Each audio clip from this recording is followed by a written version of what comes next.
So about 15 years ago, just when the draft human genome was released, I was an undergraduate student in Kenya, about 2 hours away from the capital, Nairobi.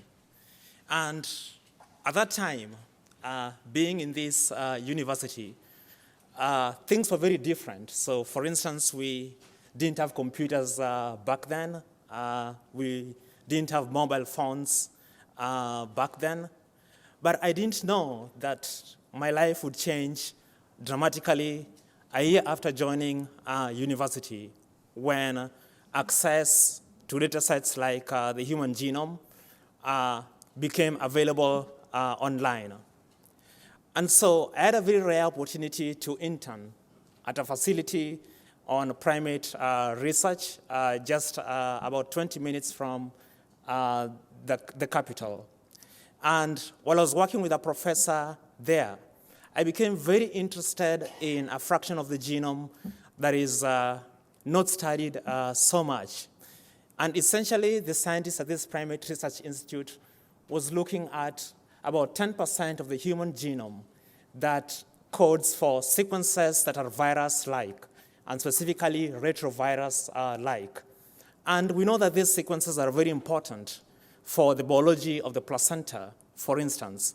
And this was the primary focus of these scientists. But for me, I became immediately interested in a different idea.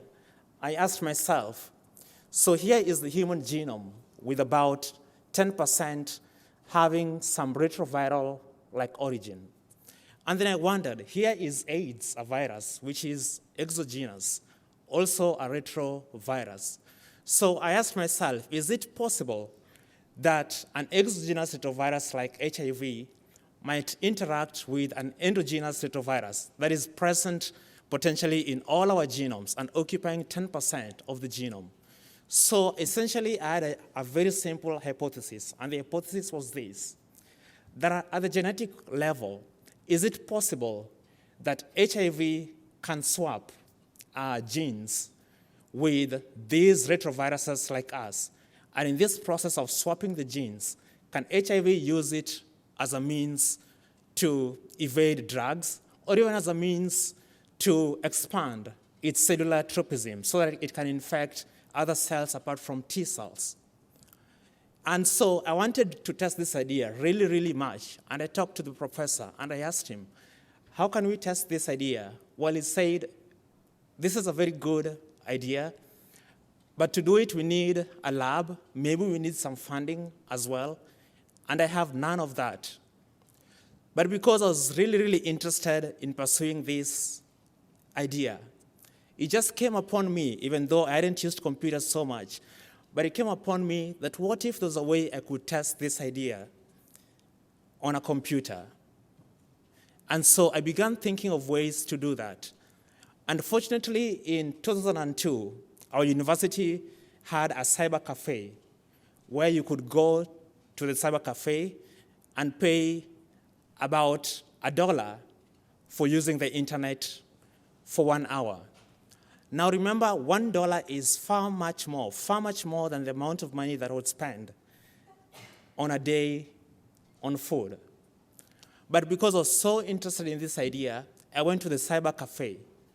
And in the cyber cafe, I began using data that was on the web, so both data on HIV and data from the human genome, to assess the relationships between these retrovirus-like sequences in our genomes to those of HIV, to test this idea. And actually, within a few months, I was able to show that, again, computationally, I was able to show that potentially these retrovirus-like sequences in the human genome, if they would be active in HIV patients, they could potentially change the dynamics of HIV drug resistance or HIV cellular tropism.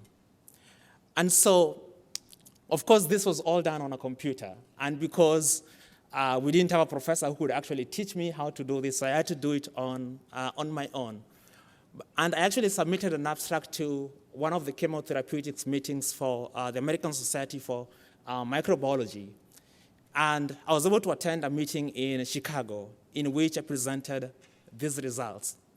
But the trip to Chicago taught me some very important lessons. The very, very one thing that I learned, that within the span of a few months, I had almost become an expert in endogenous retroviruses, because even many biologists who had worked for years on HIV did not necessarily appreciate the potential of these endogenous retroviruses, which of course today we know that in HIV patients, these endogenous retroviruses become active as the patients become more sick, showing that we need to study this area more.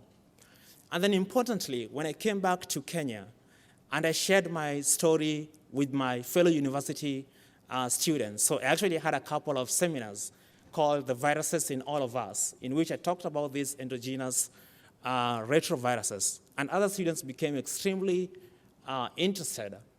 But after a few seminars, it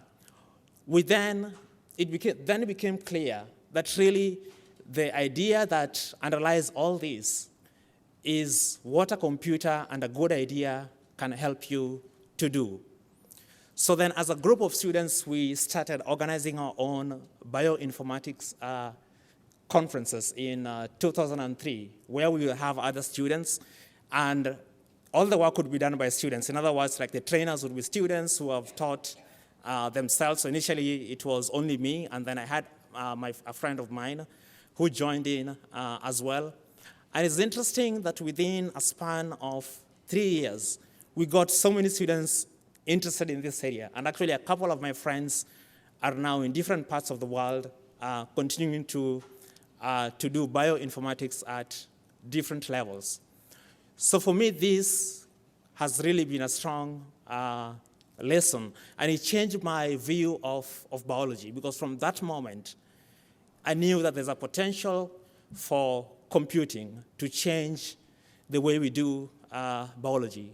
And so that's why, even today, I continue to work in this area as a research scientist at IBM in Johannesburg. Thank you very much.